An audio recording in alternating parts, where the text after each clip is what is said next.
मंगलम भगवान वीरो मंगलम गौतमो गणी मंगलम कुंद कुंदाद्यो जैन धर्मोस्तु मंगलम सर्वमंगल्य मंगल्य सर्वकल्याणकारकं प्रदानं सर्वधर्माणां जैनं जयतु शासनम्। किसी जिज्ञासु को ऐसा प्रश्न उत्पन्न हो सकता है, सब दो मंगलाचरण क्यों किए? तो पहला मंगलाचरण तो हो गया था, प्रवचन सार जी ग्रंथ विराजमान है, दो क्यों किए?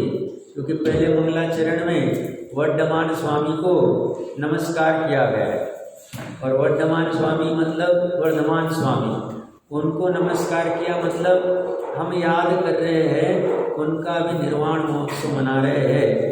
तो उसमें जो सुर असुर और नरेंद्र आदि के द्वारा और प्लस जिन्होंने अपने 4 घाती कर्मों को नाश कर दिया है, ऐसे वर्धमान भगवान को स्वामी को ना याद करके उनको नमस्कार करने के बाद अलग से क्यों किया? तो यहाँ पे भगवान महावीर स्वामी मुक्त को प्राप्त तो हुए कब? परसों के दिन। परसों के दिन मतलब भूतकाल नहीं, हम ऐसे कह सकते, कोई बाधा नहीं है। तो परसों के दिन मुक्त हुए, साथ साथ में गौतम गंधर जी ने भी अपना काम कर दिया, जो उसी दिन उन्होंने अपना सर्वज्ञ पद प्राप्त कर लिया, सर्वज्ञता प्रकट कर ली। और साथ साथ में सर्वज्ञता प्रकट करने के पहले जब वो छद्मस्त अवस्था में थे, तो हम जीवों के कल्याण के लिए 12 अंगों में जिनवाणी को भी गूंथ गए, क्योंकि भगवान की वाणी को ग्रहण करके उसको गूंथ कर फिर परंपरा से 563 वर्ष जितने भी वर्ष होंगे वो मुखरगत चलती रही। अंश अंश में उसके भले ही ज्ञान का जैसा क्षेत्र में घटता गया, बट वही जिनवाणी दर्शन आचार्य देव कुंद कुंद आचार्य तक आई। तो फिर कोई कहेगा साहब आपने कुंद कुंद आचार्य को याद किया, दर्शन आचार्य को क्यों नहीं किया? तो दर्शन आचार्य को भी कुंद कुंद देव में समाई थी, पहली बात। दूसरा है दर्शन आचार्य देव को, पुष्पदंत जी को, बुद्धबली जी को हम तो श्रुत पंचमी में विशेष याद करते हैं। बट आज अपना प्रकरण प्रवचन सार जी पे चलेगा, और जिसके कर्ता कुंद कुंद आचार्य देव है ही, जिन्होंने केवली शुद्ध केवली मणिदम केवली श्रुत केवली से जो माल आया है वही प्रवचन सार जी आदि गाथाओं में या ग्रंथों में गुत्थित किया हुआ है। उस माल का रसपान करना है, इसलिए कुंद कुंद देव को याद कर दिया। कुंद कुंद देव की और एक खासियत ये है, दर्शन आचार्य देव ने भी तो कमाल का ही काम किया है, पहले श्रुत स्कंद पे काम करके, बट वो सामान्य जीव पकड़ नहीं सकता है उसको। धवला जी आदि या षटखंडागम का माल पकड़ने के लिए बहुत गंभीरता और सूक्ष्मता चाहिए। वैसी सूक्ष्मता सभी जीवों में होगी जरूरी नहीं, बट त्रिकाली शुद्ध आत्मा को पकड़ने की सामर्थ्य सामान्य जीव भी कर सकता है। और उस त्रिकाली आत्मा की चर्चा उन्होंने समय सार जी में तो की, प्रवचन सार जी में भी बार बार उसी पे आ गए। भले ही वो आगम का ग्रंथ कहा जाता है, 6 द्रव्य की चर्चा कहा जाता है ज्ञान अधिकार आदि में, बट फिर भी आप सूक्ष्मता से देखेंगे कहीं ना कहीं उसी की चर्चा आपको मिलेगी, बस देखने की दृष्टि चाहिए। तो इसलिए दोनों को याद किया, और ऐसा धर्म मंगलमय होवे जिन्होंने वर्धमान स्वामी गौतम गंधर कुंद कुंद आचार्य देव का तो कल्याण किया ही, और हम जैसे जीवों का भी कल्याण करने वाला है। भूतकाल में अनंतों का किया, वर्तमान में कर रहे हैं, और भविष्य काल में अनंत अनंत जीवों का कल्याण इसी जिन धर्म से होगा और किसी से होगा नहीं। अपने प्रकरण पे जुड़ जाते हैं। परसों हम सभी भगवान महावीर स्वामी का 2550वां निर्वाण कल्याण मनाने वाले। मुझे लगा ये थोड़ा विषय कठिन चल रहा है, तो थोड़ा प्रकरण के अनुसार ले लेना चाहिए, इसलिए इस प्रकरण पे हम आए। 2 दिन तक इस पे चर्चा करते हैं।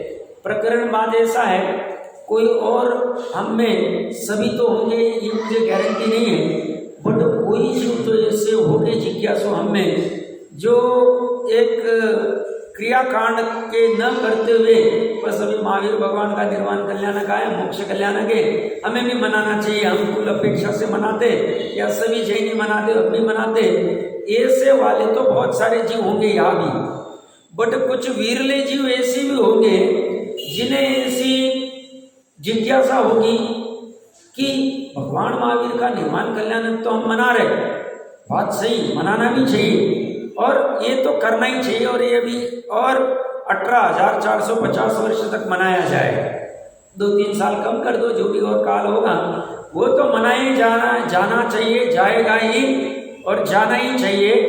पर कोई ऐसा जिज्ञासु जीव भी इस वर्तमान सभा में भी होगा जिसे ऐसी जिज्ञासा होगी, ये सब महावीर भगवान आदि जो मोक्ष को प्राप्त हुए, निर्वाण को प्राप्त हुए, अव्याभात सुख को प्राप्त हुए, सिद्ध अवस्था को प्राप्त हुए, कौन सी विधि से हुए, ऐसी कौन सी विधि थी जिस विधि का आलंबन करके इन्होंने मुक्ति को प्राप्त किया। ऐसी जिज्ञासा वाले जीव के लिए प्रवचन सार जी में 82 नंबर की गाथा में गजब की चर्चा आई हुई है। जाओ कह रहे जितने भी आज तक अनंत मुक्त हुए वो इसी विधि से हुए। कौन सी विधि साहब? तो कह रहे 80 और 81वीं गाथा में जो हम चर्चा करके आए वो विधि है और अन्य कोई विधि नहीं। सम्यक एकांत है, क्या कह रहे? मिथ्या एकांत नहीं, यही विधि, और भूत भविष्य काल में भी जो मुक्त होंगे इसी विधि से। साहब कौन सी विधि? तो बोले 80वीं गाथा जो हमने पिछले महावीर कल्याणक निर्वाण कल्याणक में चर्चा की थी, किसी को याद है? पिछले महावीर भगवान का जो निर्वाण कल्याणक हमने मनाया, मोक्ष कल्याणक, उस समय में 80वीं गाथा ही मैंने ली थी, जहाँ पे चर्चा में आया था जो अनंत को द्रव्य गुण पर्याय से जानता है वह अपनी आत्मा को जानता है और उसका मोह लय को प्राप्त होता है। लय को प्राप्त होता है मतलब विश्राम को प्राप्त होता है। विश्राम को मतलब मोह जो नाच रहा था अनादिकाल से वह विश्राम को प्राप्त होता है। तो जब जब आज तक अनंत जीवों ने पहली बार सम्यक दर्शन प्रकट किया, पहली बार कह रहा हूं मैं, अनादिकाल से एक बार भी सम्यक दर्शन मतलब आत्मा के दर्शन नहीं किए थे, ये सारी जो प्रथमोपम सम्यकत्व से ही पहली बार अपने आत्मा के दर्शन करता है 5 लब्धि पूर्व, उन जीवों ने आज तक इसी विधि से मोह को विश्राम दिया है, मोह का लय प्राप्त कराया। कैसी विधि से? उन्होंने अनंत को द्रव्य गुण पर्याय से जाना और वो अपने श्रुत ज्ञान में जान के उसी विधि से अपनी आत्मा को भी जाना और उसी विधि से उनका मोह लय को प्राप्त हुआ। तो ये हो गया 21वीं गाथा में। अब मोह तो लय को प्राप्त हो गया, मोह तो विश्राम को प्राप्त हो गया, बट ये मोह कभी भी नाच सकता है, कभी भी जागरूक हो सकता है, तो इसमें सजग रहना पड़ेगा। इसलिए 21वीं गाथा की उत्थानिका में अमृतचंद्र आचार्य देव कहते हैं मैंने मोह को तो लय को प्राप्त कर दिया, बट फिर भी मुझे सजग रहना है क्योंकि राग द्वेष अभी खत्म नहीं हुए, चारित्र मोह अभी भी बाकी है। तो 21वीं गाथा में चारित्र मोह का क्षय कैसे करना इसकी चर्चा है। तो 80 में दर्शन मोह का क्षय कैसे करना, लय कैसे करना, विश्राम कैसे करना, और 21वीं गाथा में चारित्र मोह का मुख्यता से और तो चर्चा करेंगे कल।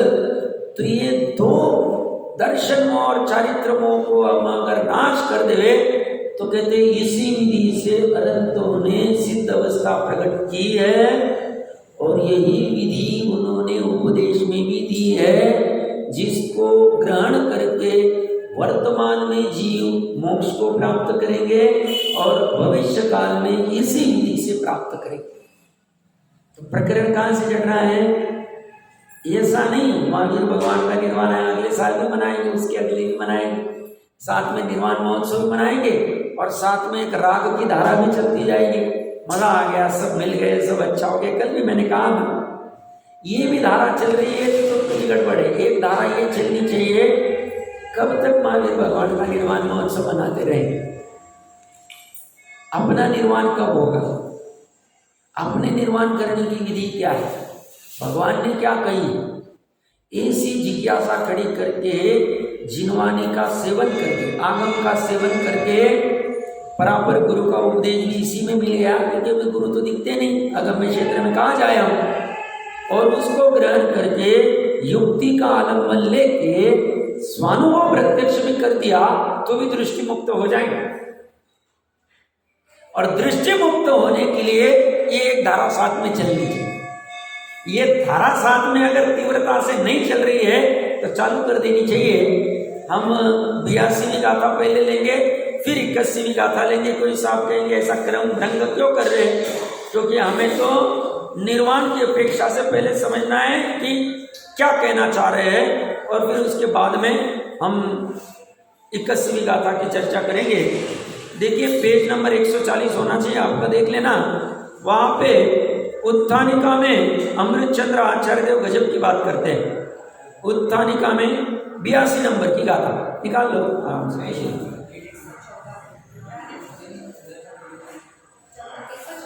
114 नंबर पुराने पुस्तक में 114 नंबर पेज होगा, 82 नंबर की गाथा है।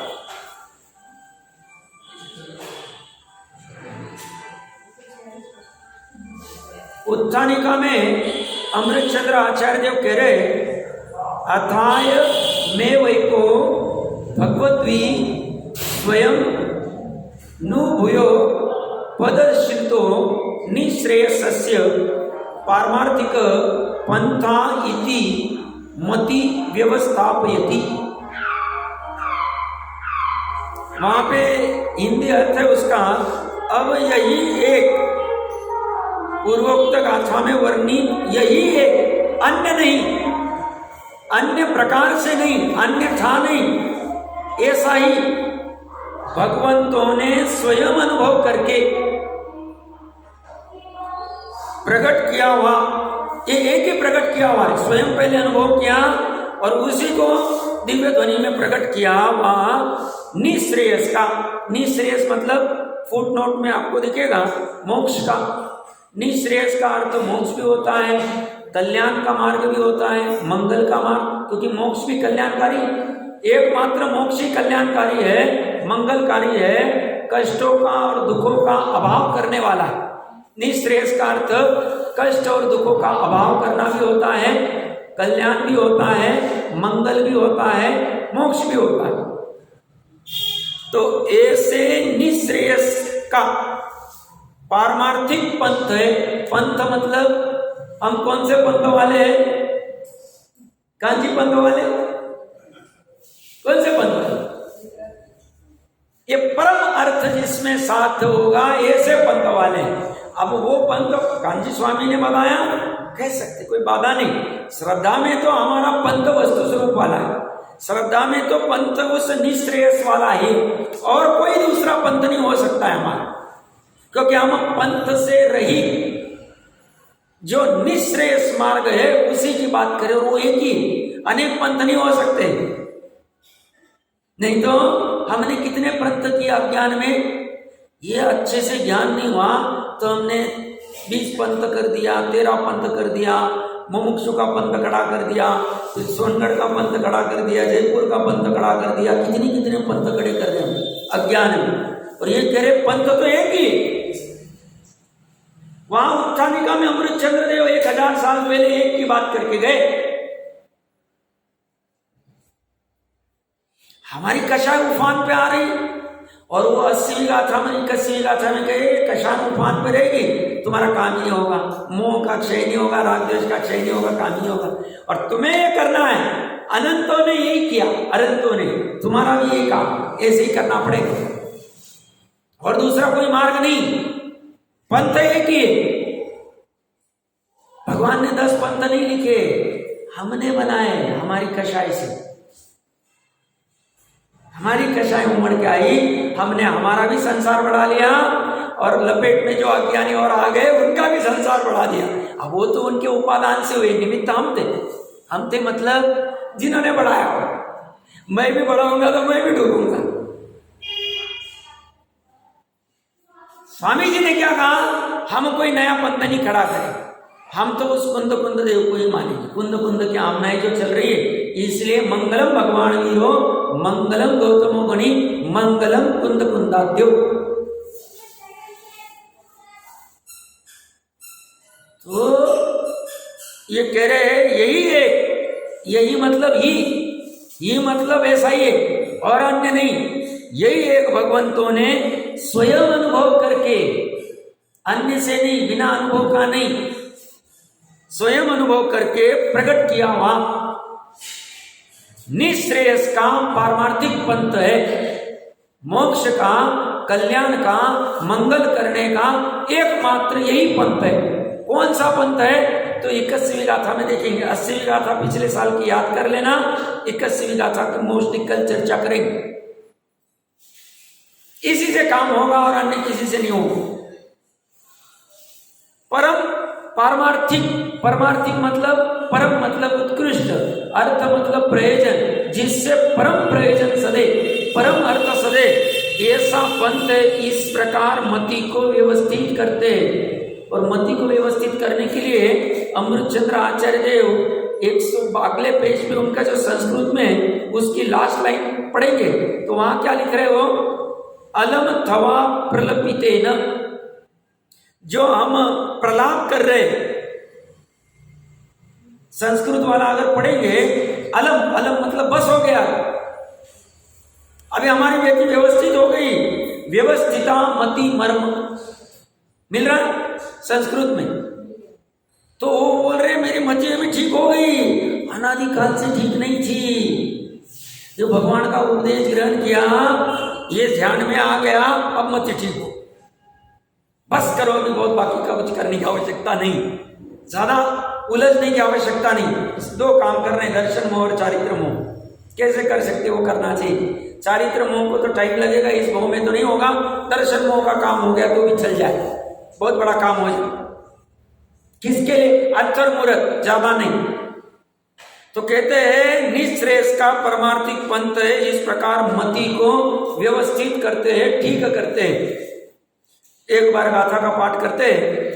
सौवे अरहंता तेन विधानेन कविदकं मनसा किच्चा तदो वन्देसं निर्वादाते नमो तेंसी।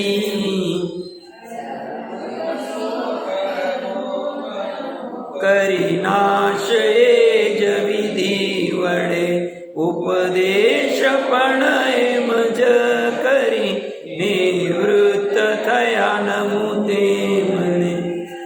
किसको नमन करना है? अन्वयार्थ में देखो क्या कह रहे हैं। सर्व अपीच, सभी, एक दो नहीं, सभी के सभी, सभी के सभी क्या? अरहंत, अरहंत भगवान, तो उनका क्या हुआ? सभी अरहंत भगवानों का क्या हुआ? तेन विधानेन, उसी विधि से। कौन सी विधि से? शपित कर्मांशा, कर्मांशों का क्षय करके। सभी अनंत इसी विधि से कर्मों का क्षय किया है। कौन सी विधि? 80 का। एक दो की बात नहीं कर रहे, महावीर भगवान ने भी इसी विधि से कर्म के अंश की क्षय किया है। महाराज के भाव में समझ में नहीं आ रहा था, जो भी कारण हो, पुरुषार्थ की अपेक्षा से पुरुषार्थ की कमी थी, होनार की अपेक्षा से होनार नहीं थी, जैसा लगाना है लगा लो। और ये विधि समझ में आ गई, कर्मों का क्षय करे। विश्वानंदी के भाव में आई थी, बट वापस गिर गई, और फिर शेर के भाव में आई, निरंतर चलती रही 10वें भाव तक। मतलब शेर के बाद में 10वें भाव में महावीर का भाव मुक्त हो गए, निर्वाण को प्राप्त हो गए। कौन सी विधि से? इसी विधि से, दर्शन मोह और चारित्र मोह का क्षपन करना। और सभी अनंत भगवान इसी विधि से कर्मांशों का क्षय करके तथा उसी प्रकार से उपदेश कृत्वा, उपदेश करके। इनकी विशेषता क्या होती है? जैसा जानते हैं वैसा ही उपदेश देते हैं। स्वयं जिस विधि से काम हुआ वही दिया, अंदर कुछ बाहर कुछ ऐसा नहीं। ये विधि मैं किसी को बता दूंगा तो वो आगे चले जाएंगे, उनका कल्याण होगा, ऐसा कोई विकल्प तीर्थंकर आदि को नहीं हो।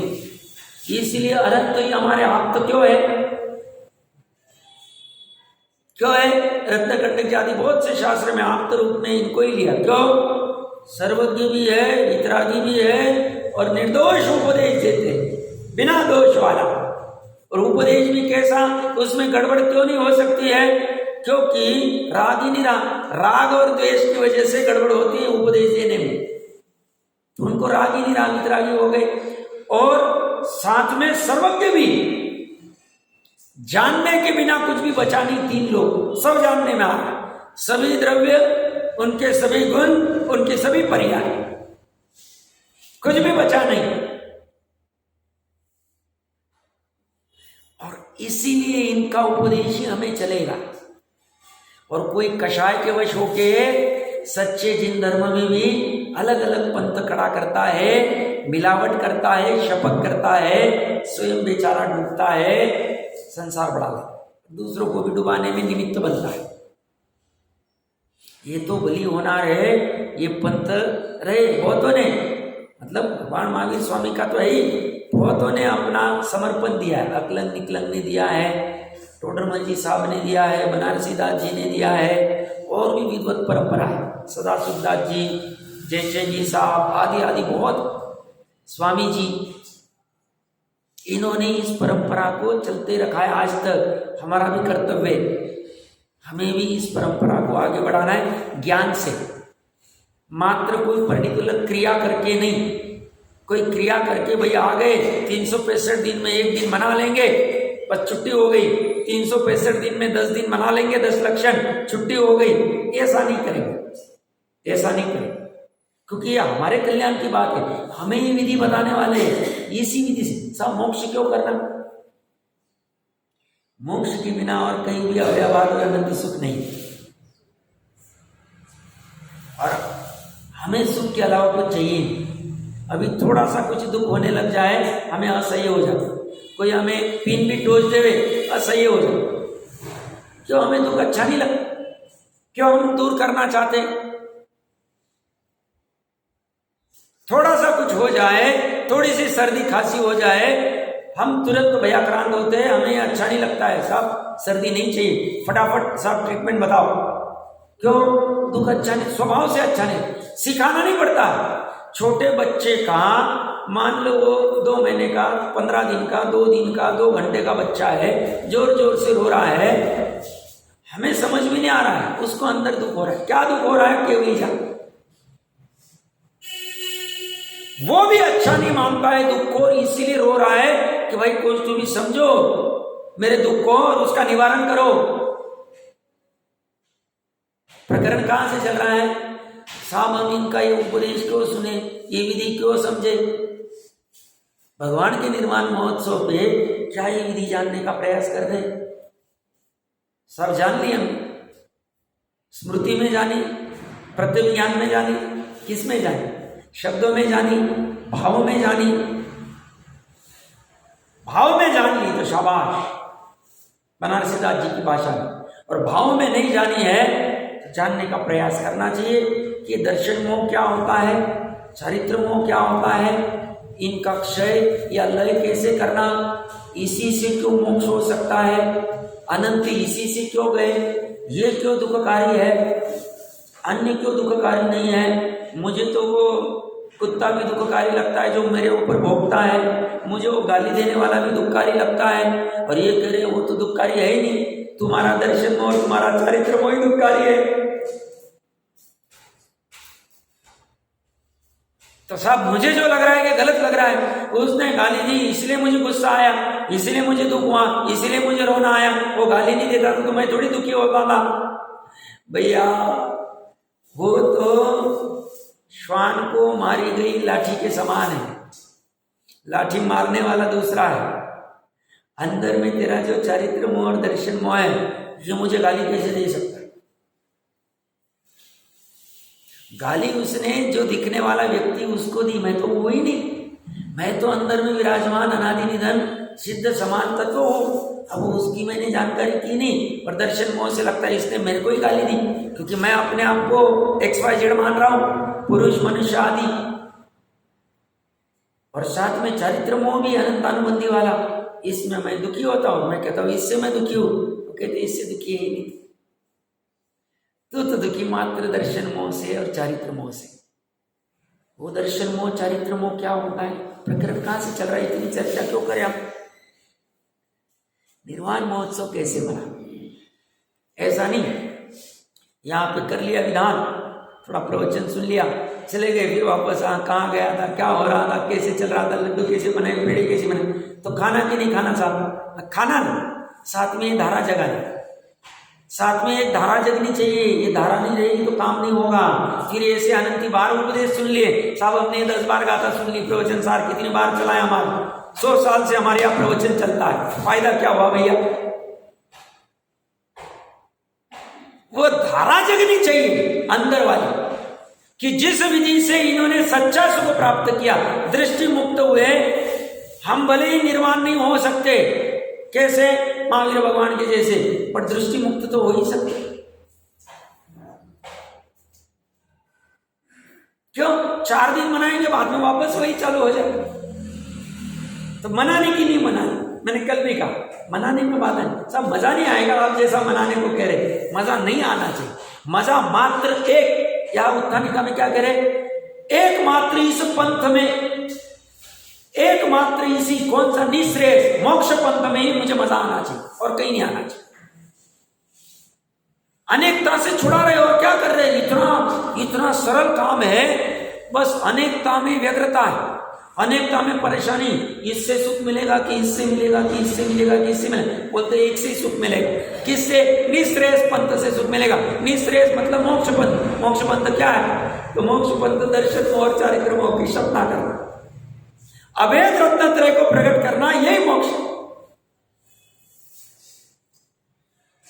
सरल मार्ग है, मार्ग कठिन नहीं, करना नहीं चाहता, सरल है। वो टिकट चेकर उसको कह रहा है, भैया तू यहां क्यों नहीं आता, नहीं साहब पहले सब देख लेता हूं एक बार, ये मुझे भी पता है कि काम यही से होगा, बट ये भी चख लेता हूं, ये भी चख लेता हूं। अरे भैया अनंत परावर्तन में एक भी प्रदेश छोड़ा नहीं, 3 लोक का,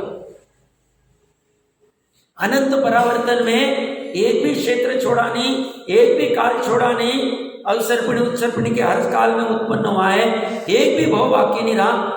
अभी और क्या चेकिंग करना बाकी, नहीं साहब फिर भी ये मिठाई थोड़ी अलग क्वालिटी की, ये थोड़ा मजा अलग है, ये थोड़ा वस्त्र पहन के देखता हूं, अभी इस समय के लिए खास खरीदी करके लाया हो, इसको करके भैया तू वापस पुद्गल में अटक गया, जड़ में अटक गया, राग में अटक गया, चारित्र मोह दर्शन मोह में काम नहीं होगा, तेरा काम नहीं होगा। साहब आप कैसे गारंटी दे रहे, भैया विधि वही, तो उपाय उल्टा कर रहा है। टोडरमल जी साहब की भाषा में, दुख तो इसे अच्छा लगता नहीं, दुख दूर करने का उपाय तो करता है, पर इसके सभी उपाय झूठे। दूसरा अधिकार का फर्स्ट पेज पढ़ लेना चाहिए, 23 नंबर पेज होना चाहिए, तीसरे अधिकार में भी लिखा, उपाय सही नहीं कर रहा। जब कभी भी सही उपाय चालू करेगा काम हो जाएगा, नहीं करेगा तो नहीं हो, फिर कितने भी काल तक करोड़ों बार उपदेश सुन ले, काम नहीं हो। प्रकरण कहां से आए, ये कह रहे इसी एक विधि से हुए हैं, और उपदेश भी इसी विधि का देते कि तुम भी अपने दर्शन मोह और चारित्र मोह का क्षपन करो, क्षय करो, लय करो, विश्राम दो, उस मोह को थोड़ा विश्राम दो। उसको बोला थोड़ा नाच मत, उसको कहो थोड़ा सा, थोड़े देर के अंतर मुहूर्त के भावना भाव, भावना में कचास मत करो, भावना हो मत भाव, स्वर्ग में जाना है, वहां से समूह शरण जाना है, नंदीश्वर जाना है, जाएंगे, जाने तो उसका कोई टेंशन मत लो। ये बाकी ये भावना ठीक रहेगी, ऑटोमेटिक बाकी का हो जाए, उसका टेंशन मत लो। किसके साथ जाना है, क्या करना है, साथ साथ रहेंगे, काहे के साथ साथ की भावना मतलब राग की भावना, स्वर्ग की भावना मतलब राग की भावना, समूह शरण की भावना तो अच्छी ना, अरे शुभ राग है, डूबेगा। श्रद्धा में तो वो भी नहीं होना चाहिए। सातवें नरक भी गए तो वहां भी काम कर लेंगे, ऐसी भावना होनी चाहिए। अभी इस काल में सातवें नरक जाएगा नहीं, वज्रमुष्ट नारद शरण ही नहीं। प्रकरण क्या चल रहा है? ये कह रहे हैं उसी प्रकार से उपदेश करके, अन्य उपदेश नहीं दिया उन्होंने। क्या उपदेश दिया? तुम्हारे निश्रेय स्वभाव का आश्रय करो, मोक्ष स्वभाव का आश्रय करो, ज्ञायक स्वभाव का आश्रय करो, उससे काम हो, इतना ही उपदेश दिया। निवृत्ताते मोक्ष को प्राप्त हुए, और ऐसा देखो उन्होंने उनका काम कर दिया। वैसे तो उनको राग था नहीं, बट केवल ज्ञान होने के पहले जो राग था और उससे जो तीर्थंकर प्रकृति बंधी थी कि सबको ऐसे उपदेश आदि दूं, तो सहज में सर्वज्ञ अवस्था में समोह शरण लगने के बाद में दिव्य ध्वनि गिरने लग जाता। उपदेश देके और फिर निर्वाण को, मोक्ष को प्राप्त हुए, निवृत्ताते। तो हमारे महावीर भगवान भी कितने साल? 30 साल तक, 30 साल तक यही उपदेश देते रहे। स्वयं भी अनुभव किया, उसी विधि से किया, और उसी विधि से 30 साल तक उपदेश दिया, और फिर मोक्ष को प्राप्त हो गए। जो हम परसों मनाने में अपने प्रकरण के संगत चल रहा है, काम प्रकरण से हटती रहे।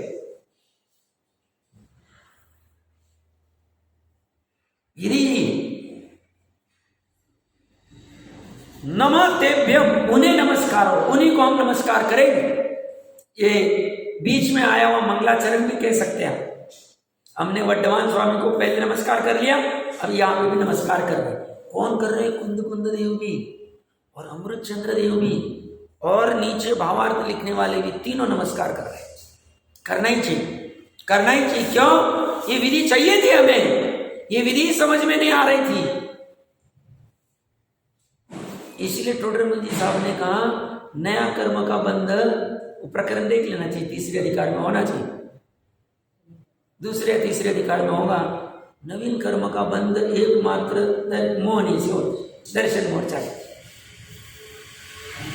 वो बराबर से कला पकड़ ली, काम हो जाए। देखिए टीका में क्या कह रहे? अतीत काल में, भूतकाल में क्रमशः हुए समस्त तीर्थंकर भगवान कह रहे हो। ऊपर तो सिर्फ अरंत लिख रहे, कौन? कुंद कुंद देव। ये कह रहे सभी तीर्थंकर, सभी तीर्थंकर भगवान प्रकारांतर का असंभव होने से, जिसमें द्वैत संभव नहीं है, ऐसे इसी एक प्रकार से कर्मांशों का क्षय स्वयं अनुभव करके, ज्ञानावरणादि सर्व कर्मों का क्षय स्वयं अनुभव करके, स्वयं उन्होंने अनुभव किया जाना तथा परमाप्तता के कारण भविष्य काल में अथवा इस वर्तमान काल में अन्य मुमुक्षुओं को भी इसी प्रकार से उसका कर्मक्षय का उपदेश देकर निश्रेयस मोक्ष को प्राप्त हुए। तो 30 साल जो वाणी की इसी को करके हुए। हमारे तीर्थंकर वह क्या कह रहे हैं? अतीत काल में क्रमशः, तीर्थंकर भी क्रमशः होते। क्रमशः क्यों लिखा उन्होंने? एक क्षेत्र में एक तीर्थंकर रहेंगे, उनके बाद में दूसरे आए। जैसे अभी जहां सिमंदर भगवान है, उनका जैसी मोक्ष होगा उसके बाद में दूसरे तीर्थंकर आदि आए। एक साथ में 2 तीर्थंकर, जैसे कहते हैं ना 2 नारायण 2 आदि नहीं होते, चला एक जगह, ऐसे ही इनका है। तो इसलिए क्रमशः कितने तीर्थंकर हुए आज तक? आज तक क्रमशः अनंत तीर्थंकर। अनंत क्यों कह रहे साहब? अपना एक कोड़ा कोड़ी सागरोपम में 24 तीर्थंकर या होते हैं, उतने काल में असंख्य सर्वज्ञ तीर्थंकर होके चले जाते, असंख्य। कहाँ? महावीर 1 कोटि पूर्व की आयु होती। ऐसे कितने 1 कोटि पूर्व है? एक कोड़ा कोड़ी सागरोपम में, एक सागरोपम में असंख्य कोटि पूर्व, असंख्य पूर्व है। ऐसे 1 कोड़ा कोड़ी, 1 करोड़ इंटू 1 करोड़ लगा लो।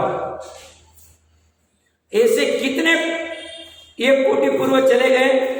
ऐसा एक अवसरपणी उत्सर्पणी करके करके अनंत अवसरपणी उत्सर्पणी चली गई।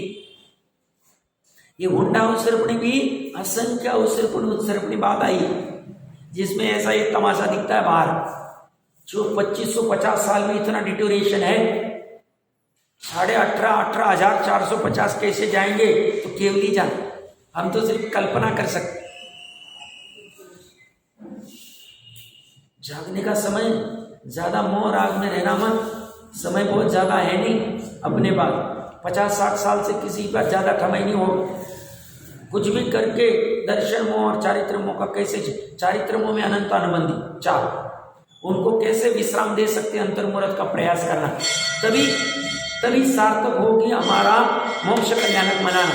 नहीं तो फिर सेटेड में चलता रहे, सेटेड चलता रहे। सेटिंग बन गई सब, अभी ये आ गया, फटाफट अरेंजमेंट करो, चलो टेबल लगाओ, आज कौन सा कल्याणक है, चलो फटाफट ये कल्याणक लगाओ, वो कल्याणक लगाओ, आज अभी श्रुत पंचमी, आज ये, ऐसा करना। बट ये चलना ही कब तक करूंगा मैं? ये वाला कब प्रकट होगा? ये तो उपदेश दे के चले गए, ये वाली आनी चाहिए। ये सही मानने में मुमुक्षुता है, ये सही मानने में विज्ञानपना है, वितराग योग, इसको ग्रहण करना चाहिए। तो ये कह रहे हैं एक प्रकार से ये सभी अतीत काल में क्रमशः ये समस्त तीर्थंकर भगवान प्रकारांतक का असंभव होने से, प्रकारांतक मतलब अन्य प्रकार से संभव ही नहीं, जिसमें द्वैत संभव नहीं, मतलब सम्यक एकांत, ऐसा ही है, अन्य प्रकार से नहीं हो सकता, हो ही नहीं सकता। साहब आप कैसे कह सकते? पढ़ो, निर्णय करो, स्वयं स्वानुभव प्रत्यक्ष करो। द्वैत संभव नहीं, दोपना संभव नहीं है, ऐसे इसी एक प्रकार से अन्य और कोई प्रकार से काम नहीं होगा। दान व्रत तप से भी काम नहीं होगा, पूजा विधान तीर्थ यात्रा पंच कल्याण अटेंड करने से भी काम नहीं होगा, इसी एक प्रकार। हाँ, वो बाहर में निमित्त रूप में रह सकते हैं। जब हमने अंतर में दर्शन मोह और चारित्र मोह का क्षय किया, लय को प्राप्त किए, बाहर में कुछ भी हो सकता, बाहर में तीर्थ यात्रा हो सकती है, पंच कल्याणक हो सकता है, कुछ भी हो सकता है, हमें कोई फर्क नहीं पड़ता, ये काम होना जरूरी है। तो कह रहे हैं इसी एक प्रकार से कर्मांशो ज्ञानावरणादि कर्म भेदों का क्षय स्वयं अनुभव करके तथा परमात्मता के कारण, परम आप्तता के कारण, परम आप्त शब्द यहां भी आ गया, परम आप्त का नीचे अर्थ देखो, परम विश्वास पात्र और कोई विश्वास प्राप्त नहीं, यही एक तीर्थंकर भगवान सर्वज्ञ वितराग होने से परम आप्त है, अर्थात उपदेष्टा है। तो उनके सहज में ऐसा परम आप्तपना होता है, उत्कृष्ट आप्तपना होने के कारण भविष्य काल में अथवा इस वर्तमान काल में अन्य मुमुक्षों को भी इसी प्रकार से उसका मतलब किसका, उस विधि का, कर्म क्षय का उपदेश देकर निश्रेयस मोक्ष को प्राप्त हुए, कल्याण को प्राप्त हुए, सभी प्रकार के दुखों का नाश करके मोक्ष को प्राप्त हुए। इसलिए निर्वाण का अन्य कोई मार्ग नहीं, मोक्ष का अन्य कोई मार्ग नहीं। क्या लिख रहे हैं अमृत चंद्रदेव? अन्यथा नहीं है। अभी इन 3 गाथाओं के ऊपर मैं तो, मेरे पास टाइम का लिमिटेशन, मैं 2 दिन में करूंगा, नहीं तो एक गाथा भी मैं बहुत चला सकता हूँ, बट मुझे फिर कल वापस वो 81वीं गाथा लेनी है, क्योंकि ताकि 80, 81, 82 दोनों कंप्लीट हो जाए। आप लोग 10, 20 बार, 25 बार पढ़ना, ये कैसे ऐसा कह सकते हैं? ये तो स्यादवादी है अमृत चंद्रदेव, ये तो गलत कहेंगे नहीं, अन्य कोई मार्ग नहीं कह रहे। ऐसा हो सकता है? मुझे क्या लगता है? मुझे लगता है नहीं, 5 इंद्रिय के विषय से भी मुक्ति हो सकती है, दान व्रत शिव तप करके भी मुक्ति हो सकती है। इन्होंने मार्ग 80, 81 में दान व्रत शिव तप नहीं लिखा, शुभ भाव नहीं लिखा, उन्होंने मात्र दर्शन मोह और चारित्र मोह का क्षय। और दान व्रत शिव तप करते वक्त दर्शन मोह और चारित्र मोह का क्षय नहीं होगा, क्योंकि दान व्रत शिव तप करते वक्त शुभ भाव होते हैं, शुभ राग होता है, शुभ राग है तो चारित्र मोह का क्षय होगा ही। और शुभ राग के साथ में कर्ता बुद्धि, मैं इतना दान करने वाला, मैं इतना व्रत करने वाला, मैं इतना उपवास करने वाला, मैं फलाना करने वाला, तो दर्शन मोह भी साथ में काम ही नहीं होगा।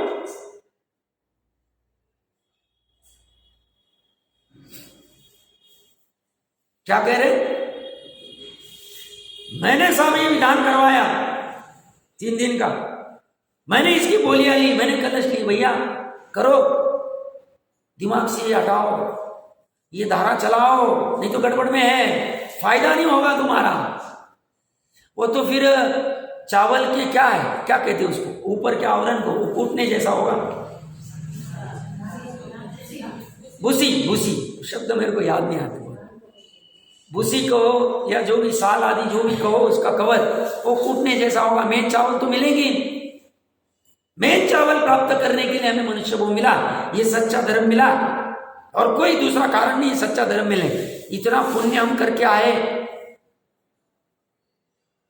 भूसी को मत कूटते बैठना, नहीं तो उसी में इतिश्री हो जाएगी। तो कह रहे निर्वाण का अन्य कोई मार्ग नहीं है, ऐसा निश्चित होता है, निश्चय कर रहे हैं, सिद्धांत बता रहे हैं, बस यही मार्ग है, अन्य कोई मार्ग नहीं। अथवा अधिक प्रलाप से बस हो, ऊपर क्या लिख रहे, अलम तवा प्रलपिते न, अलम अलम बस हो जाओ। अभी तो कितना करेंगे राग भाई, कितना लिखेंगे, कितना जीवों के दया आके भैया थोड़ा सा टीका लिख देते, थोड़ा सा बता देते, कुंद देव को नहीं समझेंगे, बस हो जाओ। शुद्धोपयोग के मूड में आ गए भी अमृतचंद्र देव, और इसी के लिए अलम अलम बस करो, बस करो, अधिक प्रलाप से बस हो, मेरी मति व्यवस्थित हो गई है। देखो मति कब व्यवस्थित हुई, इनकी मति कब व्यवस्थित हुई, अच्छे समझना। ये कोई कलेक्टर, सीए, डॉक्टर, इंजीनियर या पर्टिकुलर कुछ करके मति व्यवस्थित नहीं हुई, धन कमा की मति व्यवस्थित नहीं हुई, घर बना के नहीं हुई, बंगला आदि गाड़ी ये सब महल बना के परिग्रह करके धंधा पानी करके मति व्यवस्थित नहीं हुई। मति व्यवस्थित कब हुई, जब उन्होंने उस विधि को समझ लिया, उस विधि को समझ के उसको प्राप्त किया, तब मति व्यवस्थित। ये फॉर एप्पल से मति व्यवस्थित नहीं होगी, निर्णय करना अभी ये फॉर एप्पल वहां जाके, बट साथ में रखना मति व्यवस्थित तो इसी से होगी और अन्य प्रकार से होगी नहीं। यही कल्याण का मार्ग, और कोई दूसरा मार्ग नहीं। 3 लोक में 3 काल, सभी तीर्थंकर इसी से गए, सभी इसी से कल्याण को प्राप्त हुए, सभी लिख रहे हो, एक भी नहीं छोड़ा उन्होंने। कुंद देव भी सभी लिख रहे हैं, और टीकाकार भी क्रमशः वे समस्त लिख रहे। वर्ड पे फोकस करो आप, एक भी कोई दूसरा मार्ग नहीं। बहुत महत्वपूर्ण गाता है, समझना अच्छे से। अगर जोर पड़े, देखना आप लोग कैसे भाव है। समय सार जी होने के बाद प्रवचन सार जी का अगर योग बने, प्रवचन सार जी लेंगे, बहुत गजब शास्त्र। टोडरमल जी ने भी पहले अधिकार के अंतिम पेज पे लिखा, 20 या 22 नंबर पे, प्रवचन सार में पढ़ लेना, अध्यात्म वहां से मिले। गजब यूनिवर्सिटीज में लिख पढ़ाने को देते। जिनकी मति ठीक हो गई है, उनका ज्ञान, ये सब एमए फिलोसॉफी आदि करने वाले सब यूनिवर्सिटीज में, कितनी सारी यूनिवर्सिटीज में प्रवचन सार जी। तो मति को ठीक व्यवस्थित करने का एकमात्र यही विधि, दूसरी विधि नहीं। दूसरा आजीविका के लिए क्या करना है करो भैया, हम उसके विरोध में नहीं, बट श्रद्धा में वो मत करो कि वो करने से हमारी मति व्यवस्थित हो जाएगी। मति इसी से व्यवस्थित होगी। 2-3 मिनट ऊपर जाएगा, भावार्थ कंप्लीट कर लेते तो कल अपनी अगली गाथा चलेगी। भगवंतों को नमस्कार हो, सभी भगवंतों को नमस्कार किया कि भैया ठीक हो गए, हमारी मति ठीक हो गई। पंचम काल में कैसे आ गए हम मुंडावसर में पता नहीं, बट ठीक है, आपका उपदेश प्राप्त किया। कुंद देव को भी वो कह रहे हैं, अमृतचंद्र देव धन्यवाद, आपने प्रवचन सार आदि लिख दिया। और कुंद देव सिमंदर आदि या उनके गुरु को कह रहे हैं, धन्यवाद, आपने जो परंपरा से उपदेश आया हमें बता दिया।